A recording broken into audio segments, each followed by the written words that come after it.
Quando a gente olha aí também, né, as críticas que vão chegando, quer dizer, isso mostra a fragilidade do governo, isso mostra erro do governo. O que está acontecendo nesse momento no Ministério da Fazenda revela sobre o governo Lula?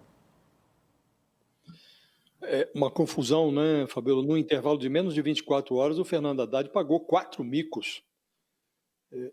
Primeiro mico, ele pagou ao combinar um congelamento de despesas, um ansiado congelamento de despesas de 31 bilhões de reais, com um aumento no imposto sobre operações financeiras. Ele forneceu material para reativação do apelido Taxade. Numa bola dividida desnecessária, ele desmentiu o número 2 do Ministério da Fazenda, o Dario Durigan, ao negar que tivesse discutido essas medidas com o chefe do Banco Central. E o pior é que a conversa com o Gabriel Galípolo, de fato, aconteceu, foi na terça-feira, e foi uma conversa tensa. O Haddad voava para São Paulo quando o mercado financeiro, mesmo fechado, ferveu. E o Rui Costa, que é rival do Haddad dentro do governo, convocou uma reunião emergencial para rever parte do decreto que o ministro tinha anunciado poucas horas antes. Aí o governo revogou uma barberagem, que seria a elevação em 3,5% do IOF sobre fundos de investimento no exterior. E o Galípolo foi ouvido, apoiou o recuo.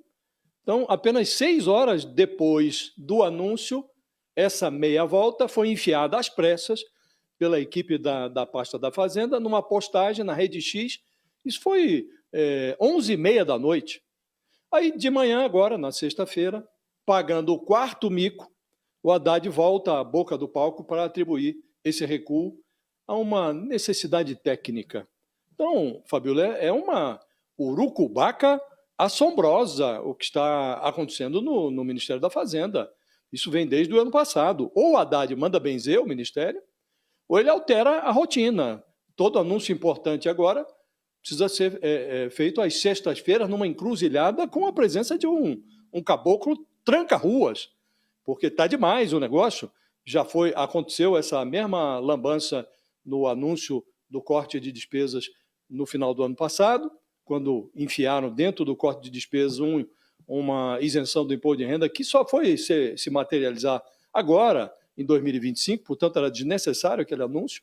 Houve a mesma barberagem com o erro de comunicação do PIX. Fizeram lá uma coisa que era necessária, uma fiscalização sobre transações de alto valor, mas isso foi interpretado como um desejo do governo de xeretar o PIX. Teve que recuar. Então, é muita barberagem, Fabiola, para um ministério só.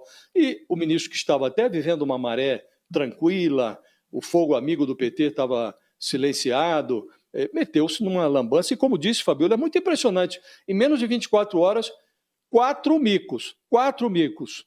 É realmente de impressionar. Bom, estou até de olho no mercado financeiro, mas a Amanda é a pessoa mais autorizada para falar sobre isso. A reação do mercado. Nesse momento, o dólar comercial em alta de 1,31%, dólar cotado a R$ 5,73.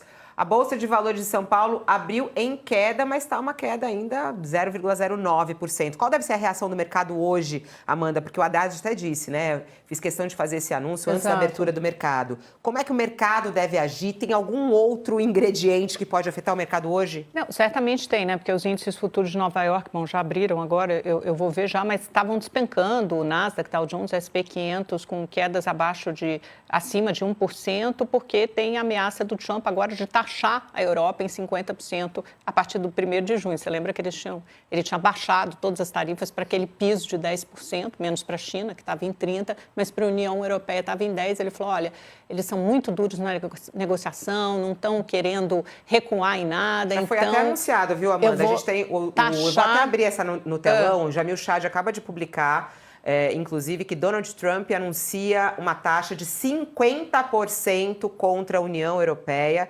E ameaça iPhone e acirra a tensão global. Essa é a coluna do Jamil Chad. O presidente Donald Trump anunciou a imposição de tarifas de 50% contra os produtos europeus, alegando que as negociações entre os Estados Unidos e a União Europeia não chegaram a um resultado. E a medida foi recebida pelo mercado como um golpe às esperanças de que a guerra comercial de Trump estaria superada. Agora,